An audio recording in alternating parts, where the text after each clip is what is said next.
හොඳයි දැන් මේ බාධා කරා නමුත් අපි එතනින් නවත්තපු තැනින් අපි කතාව පටන් ගමු ඔබතුමත් එක්ක මේ කිව්ව දෙයක් තමයි දැන් වේදිකා නාට්‍ය වලට ආරාධනය මේ කොමත් එක්ක මේ තව දෙයක් තියෙනවා දැන් පවුලේ තවත් ඔක්කොමලා 7 දෙනයි කියලා කිව්වා නේද? ඔව්. 7 දෙනෙක් කියනවා මේ එක් සහෝදරියක් පමණයි. ඒතර අපි ඒ ගැන පොඩ්ඩක් විස්තර දැනගන්න කැමතියි. ඔව් අපිට අහිමි වුණ සහෝදරිය ගැන ඉස්සර මතක් කරමු. 7 දෙනාගෙන් දැන් 6 දෙනයි.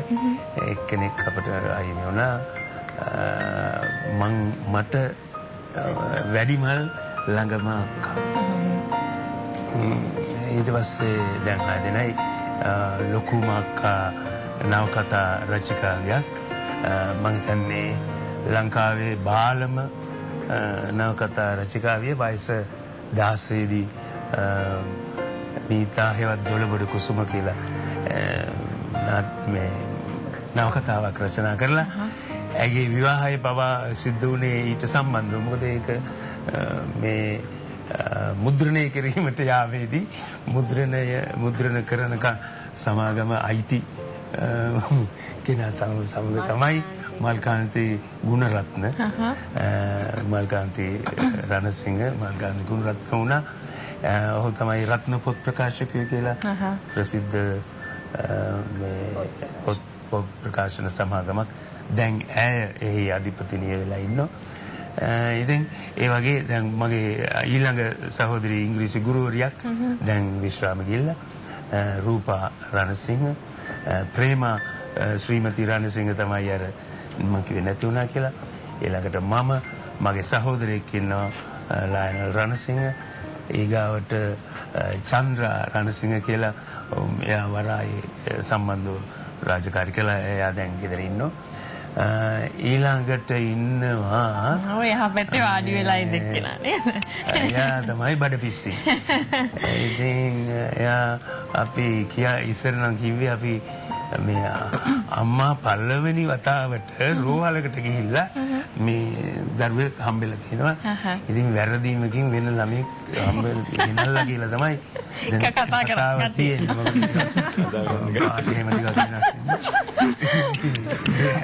මේකට දැන් මේ ඉස්සර කේන්ති ගන්නන්න ඕන නම් ඕක කිව්වම හරි. සාරංග දන්නවද ඒක තවෙන්ද hina වෙන නිසා මගේ. පස්සේ කාලෙක මොකද මේ අනිත් හැම මේ දරුවෙක්ම මම හිතන්නේ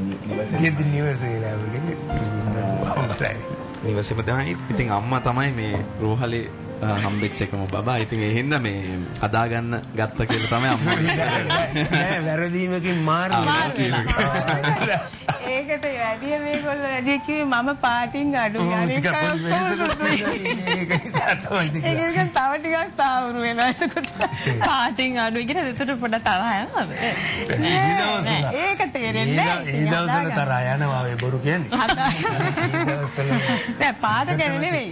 අර හදාගත්ත කියලා කේන්ති ගන්නන්න ඕන නම් හදාගත්ත දෙලා යටින්ම ඒ කියන මාරු වෙලාව ළමයා කියලා. ඔව් ඇත්තට නේද? සාධාරණ තරහක් නේද? දැන් මේ ගෙදර කට්ටිය එකතු වුණාමත් ඉස්සර ගීත ගායනා කරනවා කියලා තමයි ආරංචිය. ඉතින් ඒ නිසා මේ පවුලේ බඩපිස්සි මේ ගීතය අද දවසේ වැඩසටහනේ ආරම්භ කරනවට මම කැමතියි. ඔබතුමියට අවස්ථාව. මම මේ මගේ ගීතය ආරම්භ කරන්න කලින් උපාලි අයියා මම පොඩි ඉල්ලීමක් සමා වෙන්න මට ඒ ගැන මට කලින් දැනුම් දීමක් කරන්නත් බැරි වුණා ගීත ගැන කියද්දි මේ අද අයියාගේ උපන්දිනේ සමරන වෙලාවනේ. ඉතින් මම පුංචි පදයක් දෙකක් විතර කියන්නම් මම කැමති ගීතයක්.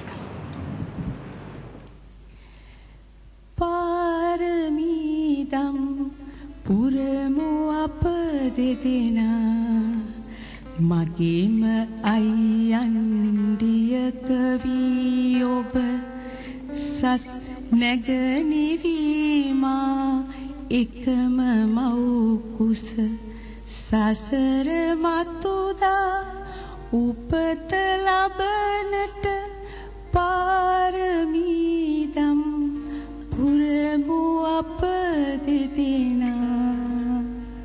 අපිට සජීව වැඩසටහනෙහි ඔබතුමියට මෙවැනි ප්‍රාර්ථනාවක් කරන්න අවස්ථාව ලැබීම ගැන අපිත් ගොඩක් සතුටු වෙනවා.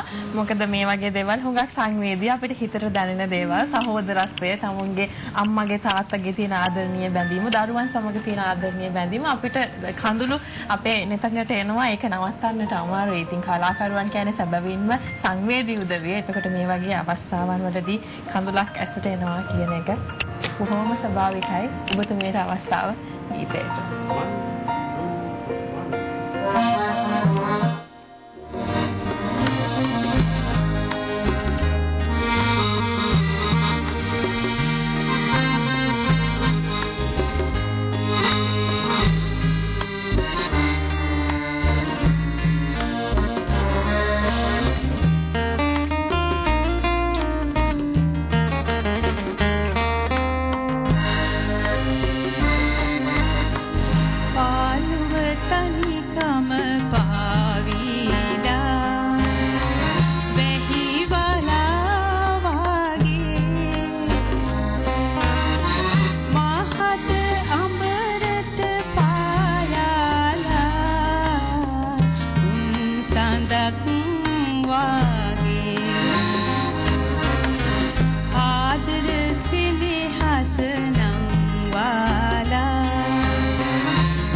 ගොඩක් විශේෂයි. ඔබතුමිය තමයි පද රචනය නේද? එතකොට සංගීතය රෝහණ බෝගට සමගින් සාරංග දිසාසේකර එයා වෙනුවෙන් සාරංග බය වුණා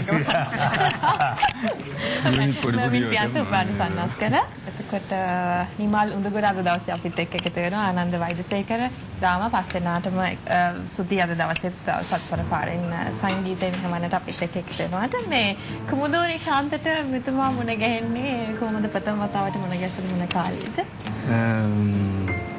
යෝනි අපි ආදරයට කියන්නේ ඩගේ කියලා. මම මුලින්ම මේ අවස්ථාවේ මේ ඩගේයට සුබ උපන්දිනයක් කියලා ප්‍රාර්ථනා කරන. ඒ වගේම දීර්ඝායුෂ ලැබේවා කියලා ප්‍රාර්ථනා කරනවා. මොකද මම විශ්වාස කරන විදිහට මම රංගන ශිල්පියෙක් හැටියට මගේ ශාස්ත්‍රයට ගොඩක් ආදරය කරන කෙනෙක්.